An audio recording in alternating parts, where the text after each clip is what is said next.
কুমিল্লার লাকসামে সপ্তম শ্রেণীর এক ছাত্রীকে পার্শ্ববর্তী নোয়াখালীর চাটখিল উপজেলায় বরের বাড়িতে নিয়ে গিয়ে বিয়ে পড়ানোর পরিকল্পনা ভেস্তে দিয়েছে প্রশাসন ও জনপ্রতিনিধিদের তাৎক্ষণিক হস্তক্ষেপ। জানা যায়, আগামী ৩ মে রোববার নোয়াখালীর চাটখিল উপজেলায় বরের বাড়িতে ওই বাল্যবিবাহ সম্পন্ন করার প্রস্তুতি চলছিল।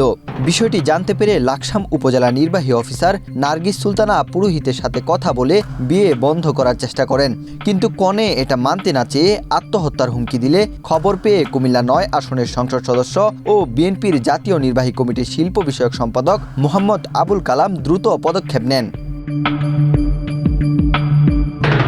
পহেলা মে শুক্রবার তিনি লাকসাম উপজেলা নির্বাহী কর্মকর্তা নার্গিস সুলতানা এবং লাকসাম থানার অফিসার ইনচার্জ মাকসুদ আহমেদকে সঙ্গে নিয়ে বাকই ইউনিয়নের দেবীপুর গ্রামে মেয়ের বাড়িতে ছুটে যান। পদ্মা সেতু, মেট্রো রেল এবং এলিভেটেড এক্সপ্রেসওয়ে নির্মাণের গর্বিত অংশীদার বসুন্ধরা সিমেন্ট। সেখানে গিয়ে চলমান বাল্যবিবাহের তৎপরতা বন্ধ করে দেওয়া হয়। ঘটনাস্থলে এমপি আবুল কালাম মেয়ের পরিবার ও স্থানীয়দের সঙ্গে কথা বলেন এবং বাল্যবিবাহের ক্ষতিকর দিক তুলে ধরেন। কোনো জামিন নেই তো এমপির কাছে ইউনো ম্যাডাম কোথা থেকে আসলে জানেন এত কষ্ট করে পঁচিশে আসছে। উনি বলছে আমি ভাই আমার বাড়ি এখানে আপনার আমি আসছি, হ্যাঁ আমি আসছি, আমরা প্রোগ্রাম ফলে আসছি, শুক্রবার নামাজও হয়ে যাবে। স্থানীয় সূত্রে জানা গেছে, মেয়েটি একটি জুনিয়র হাই স্কুলের সপ্তম শ্রেণীর ছাত্রী।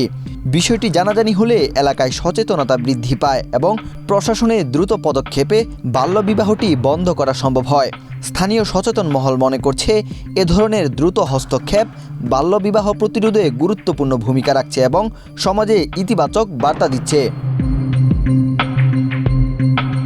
ওয়াহিদ হোসেন জিহাদ, বাংলাদেশ প্রতিদিন।